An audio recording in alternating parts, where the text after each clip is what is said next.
I'm Russ Tedford from the Z. Smith Reynolds Library. Today we're going to talk about using our subject-specific databases to find scholarly journal articles. First of all, why would you need a subject-specific database rather than this main search box on the library homepage to find scholarly journal articles? That main box on the library homepage allows you to search across almost all, not all, 80% or so of our online content. So that's our books, our ebooks, our journal databases, our news databases, our primary source databases. But what can sometimes happen if your research topic is fairly narrow is that you get overwhelmed by too many irrelevant results. By going into a subject database that is already scoped to the particular subject you're interested in, you can often get more relevant results more quickly. So searching on this main library homepage has its time and place, and going to subject-specific databases has its time and place. So we're going to talk about going into subject databases.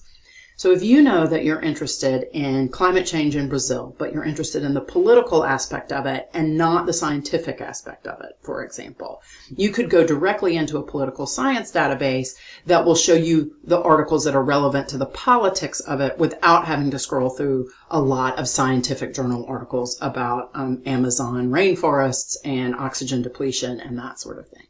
So we're going to go to databases.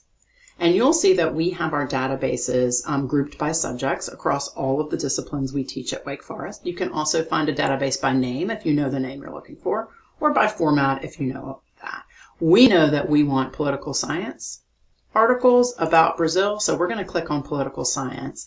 And anytime you click into one of these subject groupings, you will see that the subject librarians for this particular subject have given the 3 best bets in that subject area to start with. So ProQuest Political Science is the database we always start with students and faculty who are interested in political science research. So we click on that, and that takes you in to the ProQuest database. If it does not start you on the advanced search page, always look for the advanced search page, and that should take you to something that looks a little bit more like this. So it gives you some blanks for your search terms, and then it allows you to set certain limits on your search before you do anything. And that's one of the really nice things about our subject databases. You can set very specific search parameters for what you're looking for before you ever do your first search. So here I'm going to do Brazil, and then I'm going to do climate change, and I'm going to put climate change in quotation marks. And whenever you're searching in any of our databases and you have a word or a phrase that is more than one word, if you put it in quotes, it's always going to make your results more relevant. Climate and change are very common words, and if you just put them in there without putting the quotes around them, you'll get way more irrelevant results. So I'm going to say Brazil and climate change. I'm going to leave all dates right now, but I may really want to make sure that I've got peer-reviewed journals. Maybe I'm searching remotely, so maybe I only want things that are available full text. And then under source type, I know I want scholarly journals, and then I want article. But note that this database has many things other than just scholarly journals and articles. So you can leave those unchecked to see an enormous variety of content that this particular database has. But we know we're looking for scholarly journal articles, and then we're also going to limit to English. You should limit to any language that you are comfortable enough reading academic work in. For me, that happens to just be English, so I'm going to click search here. And you will see that this comes back with 1,795 results. And you can see your search up here. And you can see over here that it's set the limits to full text and peer reviewed. But notice over here there's a few other limits that you could set. So if I am really only interested in, say, the last 5 years of information on Brazil, I can click last 5 years, and that will automatically limit. And now I'm just down to 797 results. So you can see as you set those limits, your results get more and more relevant. For any article in this particular database, every database has a slightly different interface, but for any one of these, you can click over here and say show abstract if you want to read a little bit more. Also shows you subject headings. You can see abstract and details. You can link directly to the full text. You can go straight to the PDF.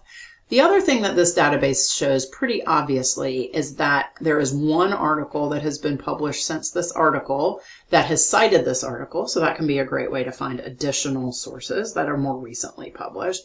And it will also link you to the list of 37 references from this article. So both of those are really wonderful ways for you to get from one really good article about your topic to another. You can see this one has 100 references. This is cited by 1. Keep in mind that those cited by numbers are other articles in this database that have cited this article. That doesn't mean that this article has only been cited once in the entire history since it's been published. It just means that in the other journals that this database contains, it has been cited by one other article.